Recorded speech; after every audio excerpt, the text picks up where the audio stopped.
Last thing I want to ask you, Steve, you've mentioned numerous times that the random controlled experiment, the RCT, the gold standard of medicine, is a tool that is virtually never available to the economist for obvious reasons. The scale would be enormous.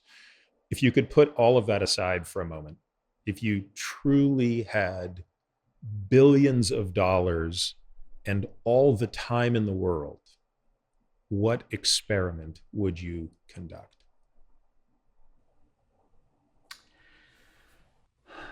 So it's funny, because I don't actually have big ideas about economics. I think economics isn't where I would go with something like that, because in some fundamental way, I think we understand what's understandable about the economy. I mean, it's not a lack of resources that makes it hard to understand the macroeconomy.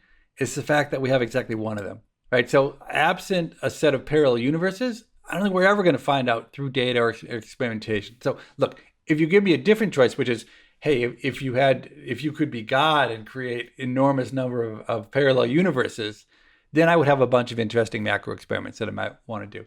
I really think so. For me, when I think about big problems, they're much more off, and like I think they're rarely about randomization. I really think the things I would, well, I'll give you an example where maybe this is what you're really talking about, but like I think how we really blew it with COVID is that we didn't look. So what have we done well? We used randomized trials to figure out that we have really good vaccines. Okay, but we didn't even. I fought with Moncef Slawi about this, but look, I think we were idiots not to do challenge trials where we actually went out and learned much more quickly by giving giving people vaccines and giving them COVID and seeing if it works. Like I think we were foolish given the stakes not to do that. But much more fundamentally, I think that we have ruled out medical ethics and societal views have ruled out really sensible like when we want to know the answers, the best way is a randomized experiment. Okay, so there's so many, and you and I have talked about a little bit on my podcast as well. There's so many cases around COVID where we just don't know the basic facts about. Like I think you made a big point about the 6 feet thing, like 6 feet away. Like somebody just made that up and we live with it. Or another one that just came up is there's a great op-ed piece that said, well, why is everyone still wearing terrible masks? Because like at the beginning, people, like we're told, well, don't wear a mask because a mask won't help you anyway, which was obviously idiotic because we were really being told that because they didn't want us buying up all the good masks because they wanted to give them the frontline health professionals. Of course, if they didn't work, why are the frontline health professionals wearing them? But I just think there's like the real missed opportunity in COVID was not to take the approach that I think is like 100% accepted, which is the best way we are able to learn, given the constraints of society, about COVID is by doing clever little natural experiments where we look at some particular airplane and some particular person we know got COVID, and then we go and do contact tracing to figure out how bad it was. Look, the best way to figure out whether airplanes are dangerous is to put people on airplanes, some who have COVID and some don't, and to figure out who gets it. I mean, and people are like, oh, you can't do that. But look, when the stakes are high enough and you got, especially with COVID, But this where, brings it back to this perfect. brings it back Yeah. to the field of economics. You would argue if you pay people enough as volunteers, there's going to be a subset of people that are going to say, yeah, my risk of getting COVID and something really bad happening is sufficiently low enough that I'm willing to be one of the healthy volunteers on that airplane who risks getting COVID. And of course, we would argue, well, that might not be medically ethical, but you're saying desperate times call for desperate measures. There's a way to Yeah, solve or these and problems yeah, yeah, economically. yeah, and then Moncef Slawi, who ran Operation Warp Speed, said, "Yeah, but that's no good because then you just have the healthy people, and that might not tell you anything." But look, there are plenty of people who are really, really sick and who are worried about their dependents and what's going to happen to their family.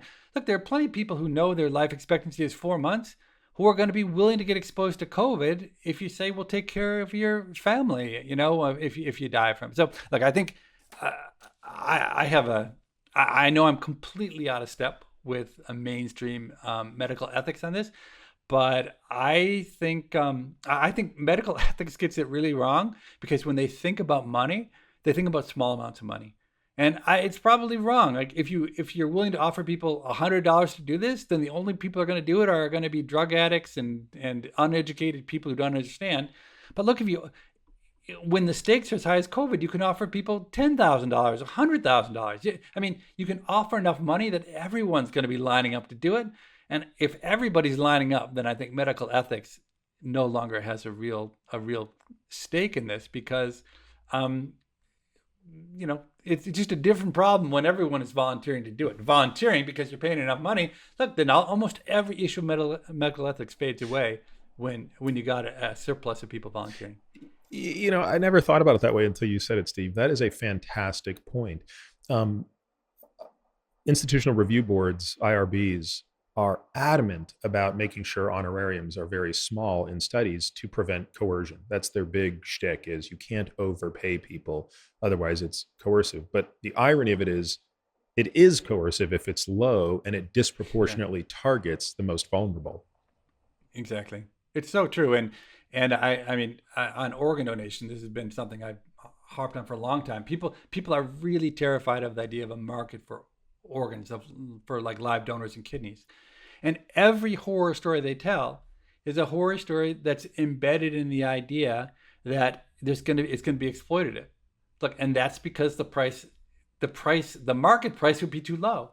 It's actually an odd case in which you want to enforce an actual price which is way above the market price, because the value to our you know better than me, the amount we spend on dialysis and the amount of suffering associated with it, it's like some even like measurable percentage of GDP, like 1 or 2% of GDP or some crazy thing like that. And the value of a really good, healthy live kidney to society is enormous. It's, on the order of, I don't know, hundreds of thousands of dollars at least. So you could easily pay people $100,000 for a good kidney. And if you did that, I think you might have, 10 million people 50 million people who would sign up to be kidney donors in that world. And in a world in which, Wall Street stockbrokers are signing up to donate their kidneys, not altruistic, they just want $100,000. Look, in that world, the whole medical ethics is turned upside down. And the weird thing is, I cannot get anyone to take that scenario seriously, even though to me it seems completely and totally obvious that if we could do it someplace, if we could get, Guatemala or or Singapore, or Mozambique, or someplace to just do that in one place, I bet it would work great. And that one example could lead the rest of the world to follow. But we are so far from any place being willing to try it. The closest is Iran. Ironically, Iran is the one place on the planet that's paid for organs, but not the way I would do it. Interesting. Not that it's the most important problem in the world. That is along with training that horse Silver to win the Kentucky Derby. That's another of my fantasies, is a world in which I create this market for live donors. This podcast is for general informational purposes only and does not constitute the practice of medicine, nursing, or other professional healthcare services, including the giving of medical advice. No doctor-patient relationship is formed. The use of this information and the materials linked to this podcast is at the user's own risk. The content on this podcast is not intended to be a substitute for professional medical advice, diagnosis, or treatment.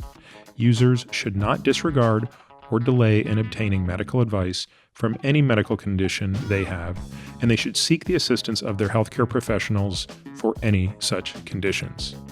Finally, I take conflicts of interest very seriously. For all of my disclosures and the companies I invest in or advise, please visit peterattiamd.com/about, where I keep an up-to-date and active list of such companies.